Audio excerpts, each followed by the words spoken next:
Mi historia es realmente fascinante, porque en el rugby la carrera no es muy larga, así que decidí embarcarme en una última gran aventura aquí en el USAP. Firmé un contrato de 3 años, algo realmente raro en el rugby y en ese momento tenía 34 años, lo cual es bastante inusual para alguien de mi edad.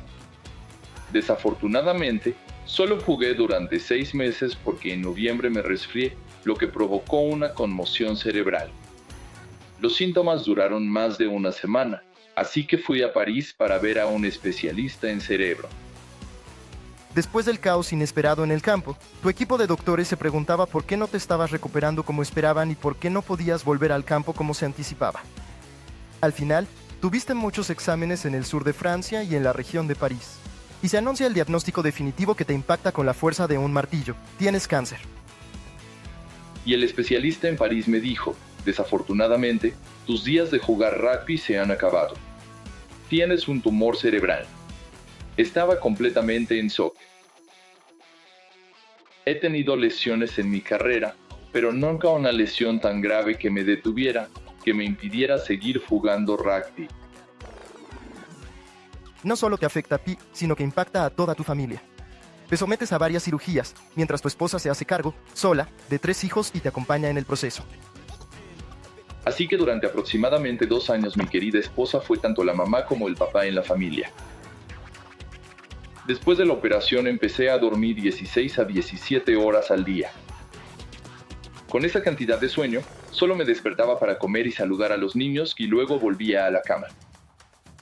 Ser una persona muy activa durante la mayor parte de mi vida hizo que fuera realmente difícil para mí no poder hacer las cosas que solía hacer antes.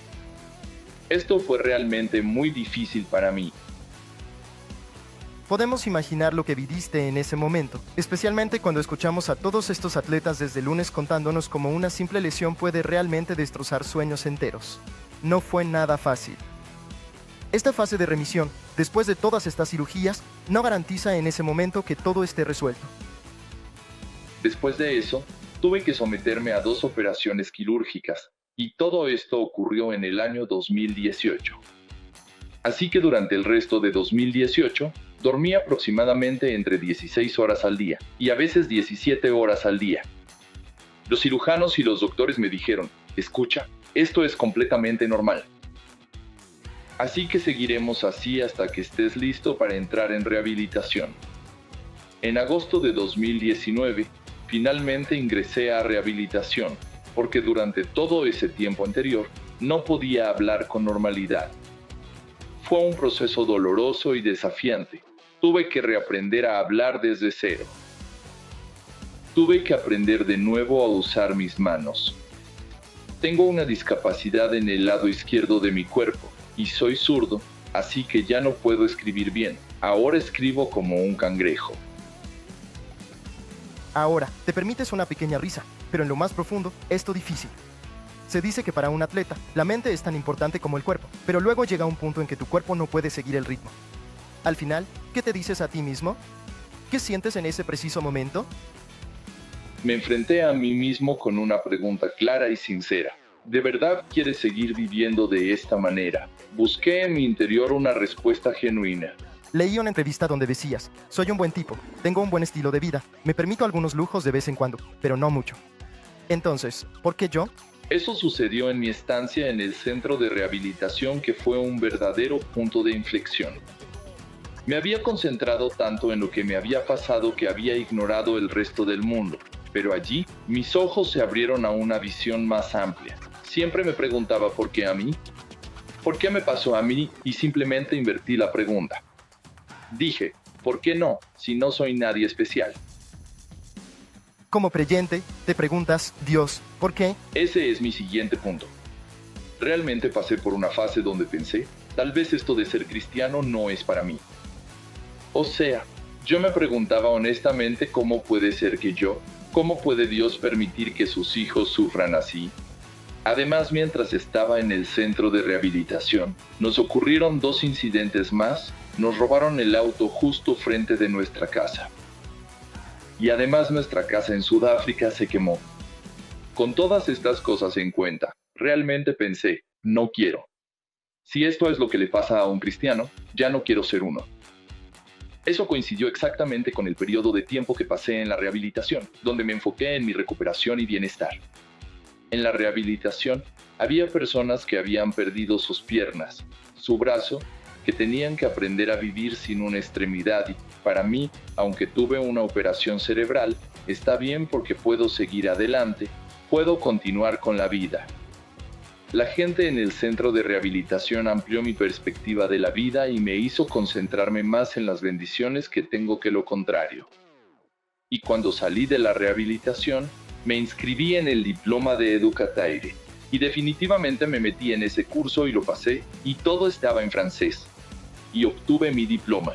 Fue durante este tiempo que realmente hubo un cambio en mí y verdaderamente vi que las cosas que me pasaron desde otra perspectiva. El Señor realmente no te da cosas que no puedas manejar. 5 años después, aquí estás de vuelta en el mismo club para realmente entrenar al equipo de Unión Sportive Harlequin Perpignanais, compitiendo en el top 14. ¿Podría haber sido posible este resultado si hubiera seguido jugando rugby? Es una cuestión de si el Señor cierra una puerta. Él realmente abre otra. Siempre creo que así es como verdaderamente trabaja el Señor. Durante todo ese periodo, ¿podías recibir apoyo espiritual? Sí, eso es otra cosa que ayudó. Encontramos una iglesia, River Church. Es una iglesia de habla inglesa. Así que empezamos con ellos, participando en sus actividades y reuniones. Eso realmente me ayudó espiritualmente, fortaleciendo mi espíritu y mi cabeza. Y así comenzamos, teniendo en cuenta que era una iglesia con una congregación de mayor edad, una comunidad de una generación anterior, no contaban con las instalaciones adecuadas para los niños. Entonces, encontramos otra iglesia aquí en Perpignan, que es más adecuada para familias. Porque mi esposa y yo crecimos en Sudáfrica con muchos cristianos alrededor. Entonces, queríamos lo mismo para nuestros hijos. ¿Cómo logras transmitir estos valores de la Biblia a tus jugadores sin decirlo, especialmente porque estamos en un país laico? Es difícil. En realidad, hay algunos, pero no tenemos muchos jugadores que realmente crean que hay un Dios. La mejor manera de hacerlo es por la forma en que vivo. Y la forma en cómo me comunico es un testimonio de cómo es la vida cristiana. Porque si te acercas a alguien que no cree en nada, si te le acercas con una Biblia, lo vas a espantar más de lo que vas a captar su atención. Es importante recordar que puedes causar una reacción negativa en lugar de captar su interés y atención. Hay mucha gente que me pregunta, ¿te salió el tumor por jugar rugby? Dije, no. En realidad me salvó la vida porque si no hubiera recibido el golpe, no hubiera sabido del tumor. Cuando uno está físicamente herido de una manera tan severa y dolorosa como tú, nuestro corazón también puede albergar resentimiento profundo. Al final, nuestro corazón también necesita sanación. Sabes, el COVID fue muy malo para mucha gente, pero en realidad el COVID fue el mejor periodo para mí personalmente. El mundo se detuvo completamente, así que no perdí terreno con nadie en absoluto. Ese fue un periodo para reajustar mis objetivos y ver que es posible, y sobre todo, teníamos a los niños en casa, así que durante ese primer año en el que no pude ser un padre, pude pasar un poco más de tiempo con ellos. El COVID para mí fue en realidad una bendición. La oración tiene un lugar destacado cuando uno es cristiano. ¿Cómo orabas antes de juntarte con tu equipo y antes de un partido? Cuando jugué en Sudáfrica, oramos y damos gracias por nuestros talentos. Agradecemos a Dios por todo. Así que incluimos en nuestras oraciones al equipo rival, deseando que nadie sufra lesiones. ¿Cómo oras hoy? Oramos todas las noches con los niños. Cada uno de nosotros tiene su oportunidad de orar a Dios. Esto es muy lindo. Así que los lunes comenzamos con el más pequeño, continuamos el martes con el segundo más joven y así.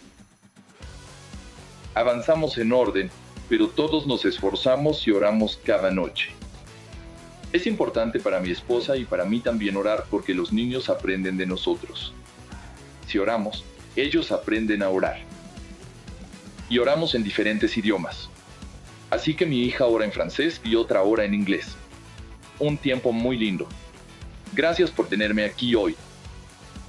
Solo quiero dejar un último pensamiento muy importante para el público o todos los que están escuchando atentamente. El Señor nunca te dará algo tan grande y difícil que no puedas manejar. Siempre te dará una oportunidad para superarlo. No deberías verlo como un castigo. Sé que en el momento puede ser difícil, pero he atravesado esta pesadilla, una vivencia que me ha dejado huellas profundas, y he logrado superarla. Finalmente vi la luz del sol, un nuevo amanecer lleno de esperanza. Gracias. Suerte con el equipo que estás entrenando y que aspiras llevar a la cima en esta Liga Top 14.